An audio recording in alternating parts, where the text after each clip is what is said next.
Pemirsa masih di Breaking News TV One dan kali ini bersama saya Muhammad Sofyan, kita masih menyimak dan memantau bagaimana jalannya persidangan kasus pencemaran nama baik dengan terdakwa Haris Azhar dan juga Fathia Mauludiati yang kali ini menghadirkan saksi sekaligus pelapor.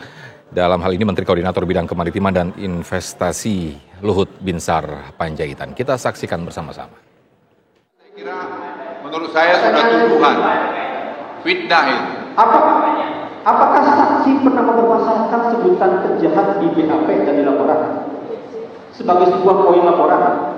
Kenapa? Apakah saksi pernah mempermasalahkan sebutan mohon izin yang mulia, keberatan yang mulia di BAP dan di laporan?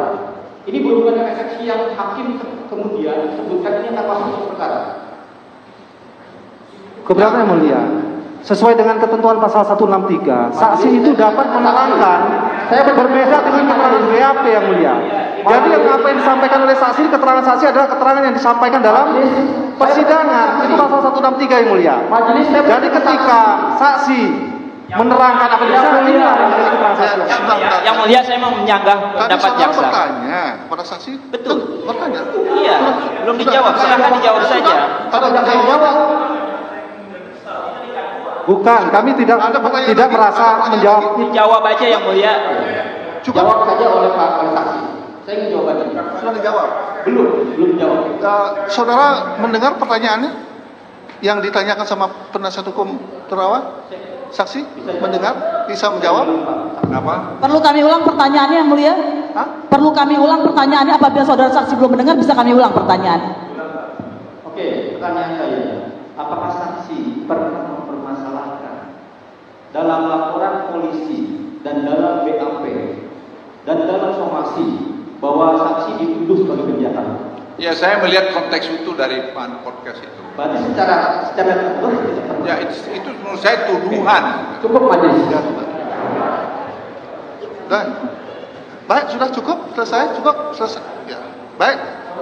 Kami minta tanggapan saudara terdakwa, saudara Haris, atas keterangan saksi ini. Apakah benar? Apakah ada yang keberatan terhadap keterangan saksi? Dan yang keberatan itu yang mana? Yang tidak benar yang mana? Itu aja. Nggak usah ya semuanya diulas. Kalau keberatan kan nanti saya tulis di kesimpulan kan. Ya, makanya yang mana? Yang mana? Ya, saya cuma ingin menambahkan aja. Saya pikir terima kasih kepada saudara saksi, Pak. Oh, ini mau bertanya? Ya, mau menegaskan aja. Enggak, jangan keterangannya tadi. Keterangan saksi yang tadi yang sudah diterangkan di sini, itu saudara setuju nggak? Atau ada keberatan atau ada yang salah? Ada yang saya setuju, ada yang tidak setuju. Yang tidak setuju, yang keberatan yang mana? Itu saja. Pertama soal ada beberapa. Pertama soal YouTube saya, Pak. Saudara saksi. Satu, saudara YouTube itu posisinya saya pikir jelas. Saya adalah pengelola channel YouTube itu, Pak Luhut. Jadi saya mengundang Fathia dan juga Owi, perwakilan dari 9 organisasi yang membuat visa. Kalau tadi saudara saksi menyampaikan kenapa saya tidak mengakses Pak Luhut, saya bisa telepon. Betul, saya punya kalau nggak salah dua nomor Bapak ada sama saya. Jadi itu betul. Jadi saya bisa akses, tapi saya tidak akan akses Bapak karena itu bukan saya yang tulis.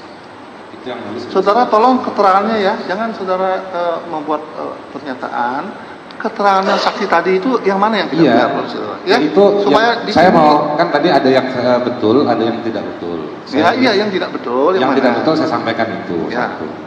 Yang kedua soal penjahat dari semenjak awal surat somasi tidak ada kata soal tuduhan penjahat. Yang ketiga soal sekolah. Saya sekolah di 4 universitas. Ambil hukum, ambil sosiologi, ambil filsafat, ambil hak asasi manusia. Alhamdulillah 3 bayar sendiri, yang 1 beasiswa. Jadi saya tidak pernah kuliah di Harvard atau dibayarin oleh saudara saksi. Yang ketiga soal saya minta saham. Saya sebetulnya keberatan, bahkan semenjak ini karena dipasang live, HP saya banyak dapat serangan orang ngeledekin saya nggak tahu kenal siapa. Tapi intinya begini, Pak Ketua Majelis Hakim. Waktu saya menghubungi Pak Luhut Binsar Panjaitan, saksi kita sore ini, itu jam 5 pagi kalau nggak salah, saya dapat Bapak. Jam 5 pagi saya minta waktu karena saya sebagai kuasa hukum masyarakat adat yang nama organisasinya yayasannya Sinwarok, orang-orang di Amungme yang tadi Pak Luhut bilang, sudah saksi bilang betul, itu yang hidup di sekitar wilayah lokasi tambang Freeport.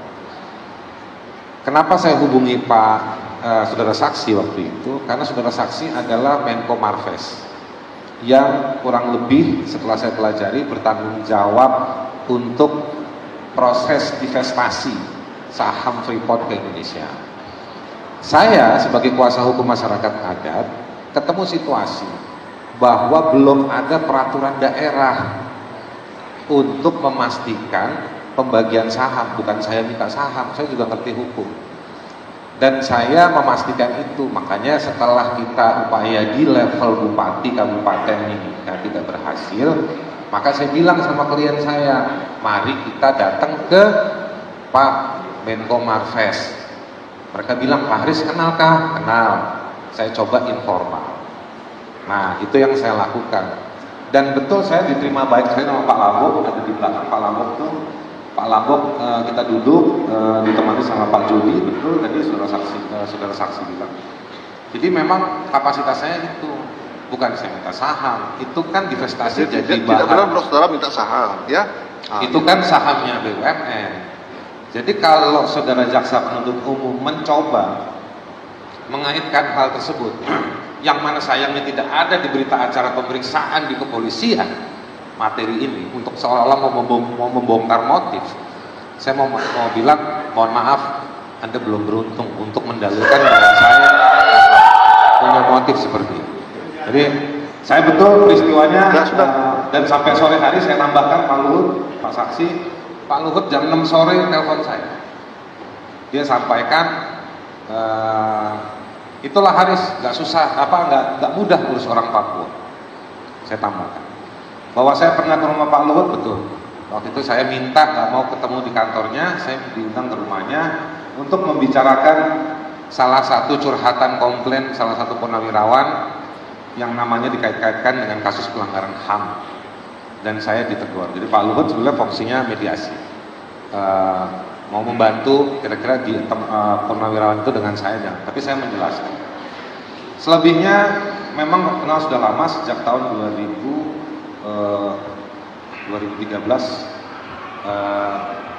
Pak Luhut juga minta saya bantu untuk pembebasan Tapol Papua ketika Bapak jadi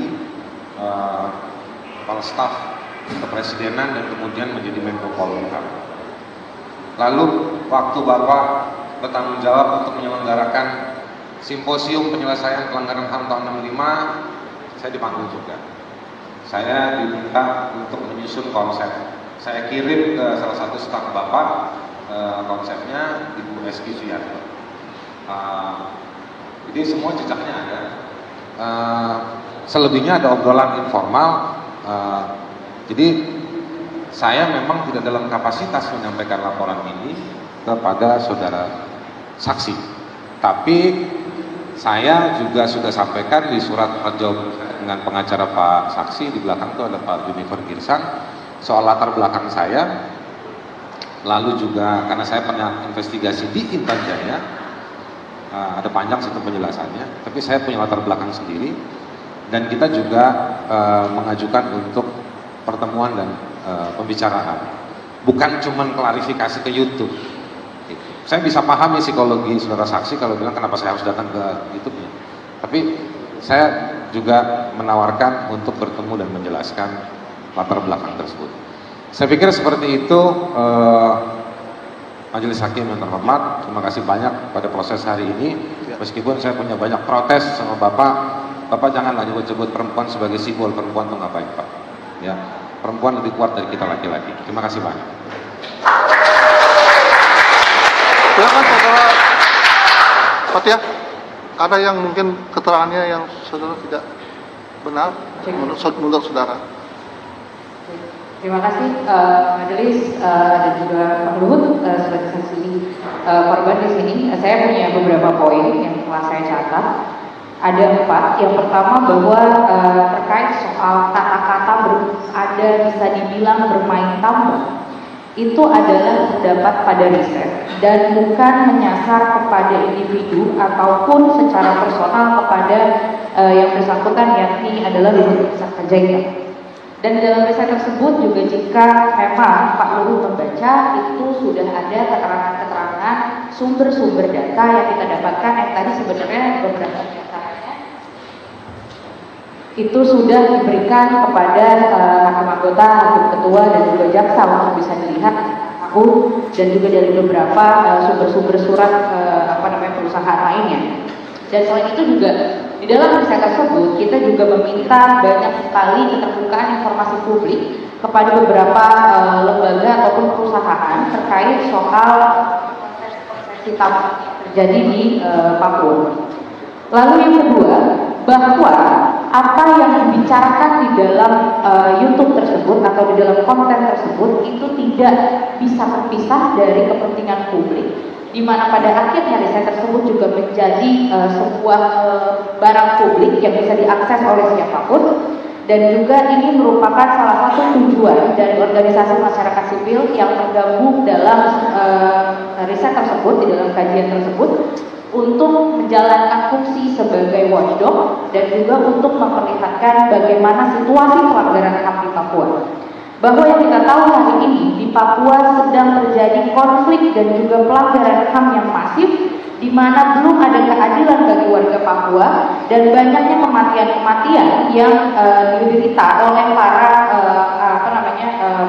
masyarakat sipil seperti pendeta Yeremia, dan juga banyak sekali kemiskinan dan bahkan penggusuran yang mengakibatkan 60.000 pengungsi internal ataupun internally displaced person, di mana itu terjadi secara keseluruhan ataupun mayoritas di susuran Sungai Derewo, di mana itu adalah konsesi tambang yang sedang kami bicarakan di dalam riset tersebut dan juga di dalam YouTube. Maka ini harus menjadi kepentingan publik bersama. Ini dalam konteks jangan saudara yang di luar ini ya. Lalu yang ketiga terkait dengan kata penjahat. Dalam konteks keterangannya selaku.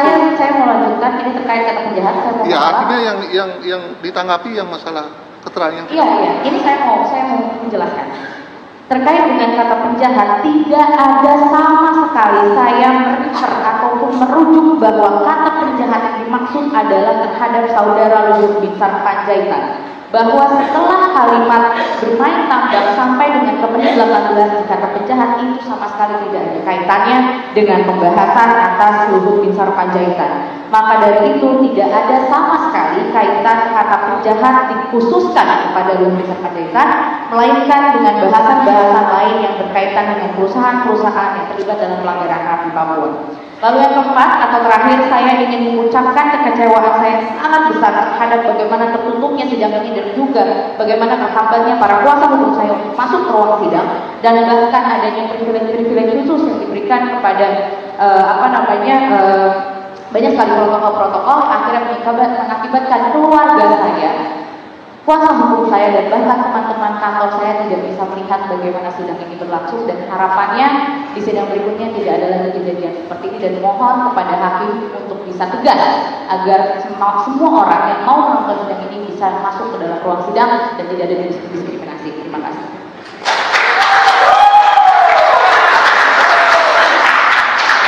Baik, saudara saksi tetap dengan keterangan saudara yang tadi? Ya. Tetap. Saya bisa yang mulia kasih komentar terakhir kalau diizinkan. Yang mulia, terima kasih bahwa sidang ini hari ini sudah hampir berakhir, dan saya ingin menyampaikan sekali lagi pada anak-anak muda ini terima kasih. Mereka sudah menjadi penanya-penanya, dan saya titip kalian adalah orang Indonesia, jadi jangan cederai negaramu sendiri. Negara kita ini, negara Indonesia ini terus maju dan berkembang ke depan. Dan jangan melihat bahwa pejabat itu banyak orang-orang yang tidak bermutu, banyak sekarang yang punya hati, dan mereka juga bekerja dengan hati dan mempertaruhkan juga nyawanya untuk negeri ini. Anda mungkin belum pernah mengalami itu. Kami ini mengalami itu, dan kami juga tidak ingin mencederai apa yang sudah diproklamasikan oleh pendiri bangsa ini. Dan saya titip sekali lagi, sebelum Anda memberikan sesuatu kesimpulan-kesimpulan, cermati data-data yang ada, lakukan rekonfirmasi, baru Anda sampai kepada kesimpulan. Sehingga tidak ada orang yang kamu cenderai, yang sekarang jejak digitalnya itu akan hidup sepanjang masa. Sekali lagi itu yang mulia, terima kasih kepada yang mulia pimpinannya, dan terima kasih pada jaksa dan juga pada semua kita yang hadir. Ke depan, ruang pengadilan itu bebas buat semua, dan saya tidak pernah akan terpengaruh dengan apa-apa. Dan kalau yang mulia memerlukan saya lagi hadir di sini, saya akan hadir untuk memberikan kesaksian apapun. Sekian, terima kasih.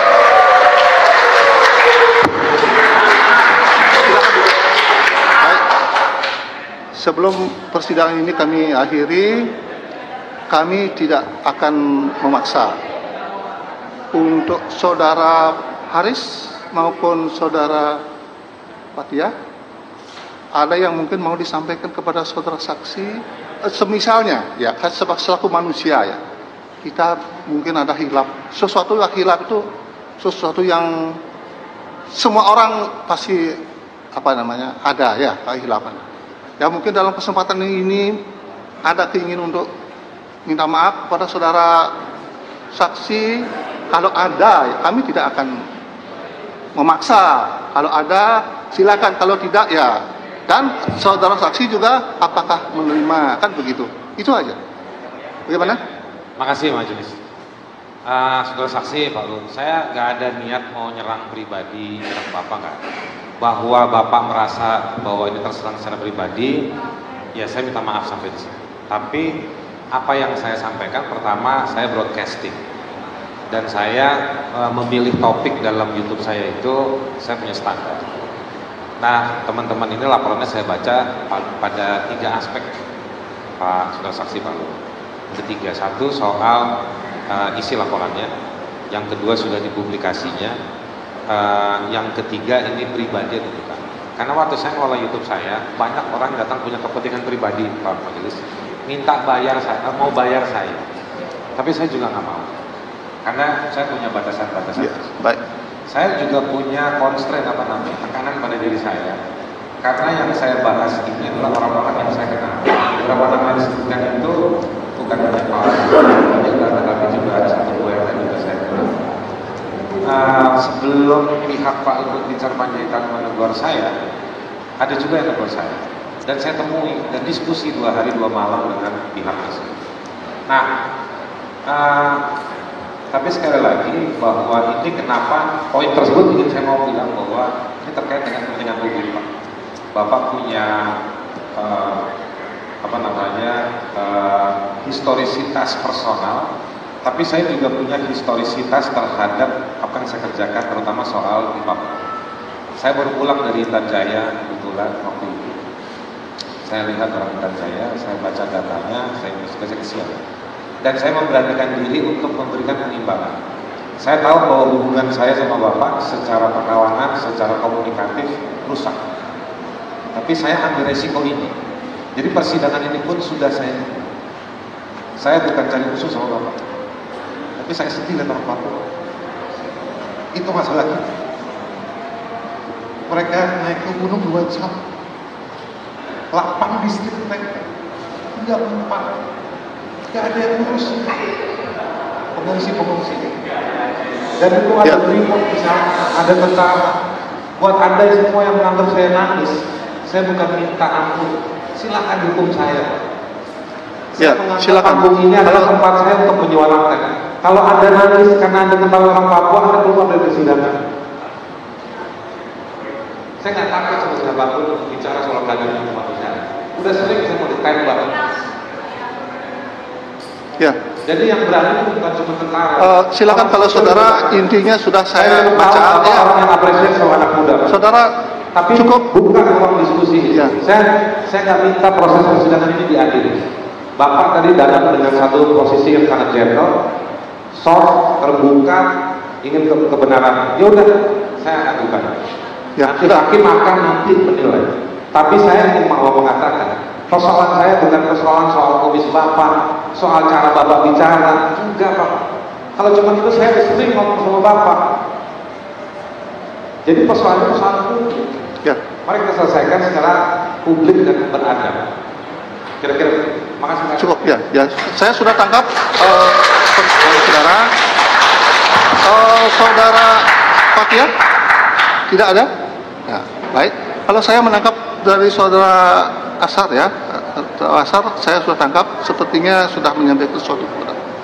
Kalau saudara merasa mungkin bagaimana hilaf, ataukah saudara mau menyalami Pak Luhut? Kalau salaman saya salaman Pak. Tetapi ingat, hal apa yang disampaikan saudara ini tidak akan, saudara saksi ya, tidak akan mengurangi proses hukum ini. Masih seperti tidak akan mengurangi ya. Nah, nanti ada pertimbangan begitulah ya untuk saudara. Bagaimana? Tidak mau menyalami? Nanti saya salaman Pak. Oh, di sini loh, di sini di ruang sidang ini, jangan. Jadi saudara tidak mau di sini bersalaman. Nah. Saudara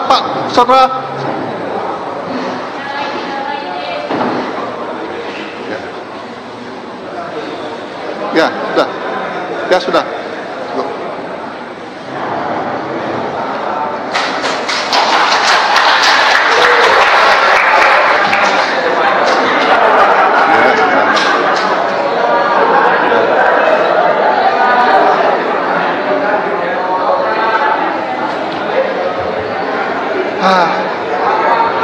Baik, oleh karena pemeriksaan saksi hari ini sudah selesai ya, maka persidangan pada hari ini dalam pemeriksaan saksi saudara Luhut sudah selesai, maka sidang kami persilakan saudara untuk keluar ruangan. Ya, silakan.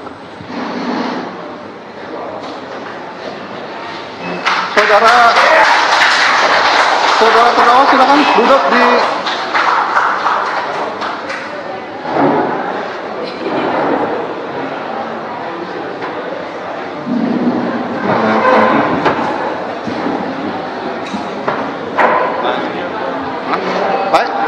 saudara penuntut umum. Untuk sidang berikutnya bagaimana? Untuk sidang berikutnya kita akan tetap kembali kepada hari Senin. Tanggal berapa? 12 ya? Tanggal 12 ya, kita kembali ke hari Senin tanggal 12 ya. Kecuali ada hal-hal yang memang seperti keadaan yang memaksa kita harus pindah jadwal, ya kita harus seperti ini gitu. Jadi tetap kita kembali ke jadwal hari Senin. Kita tunda hari Senin tanggal 12 Juni 2023. Apakah masih saksi yang akan mau diajukan? Izin yang mulia, sebelum saksi yang akan diajukan, apakah memungkinkan untuk Senin Kamis jadi seminggu 2 kali? Ini kalau tidak salah saksinya banyak. Hari Senin saja keputusannya kalau dimungkinkan. Jadi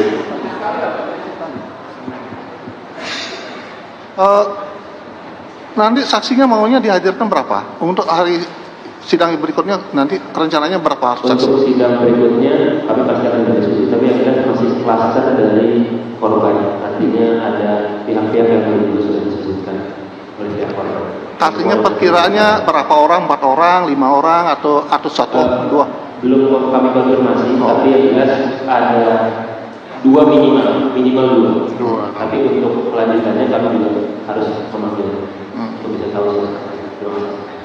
Ya, baik. Jadi kita tunda sidang ini untuk mendengarkan saksi yang diajukan oleh penuntut umum pada hari Senin tanggal 12 Juni 2023 jam 10 pagi. Saudara berdua hadir di persidangan ini. Ya.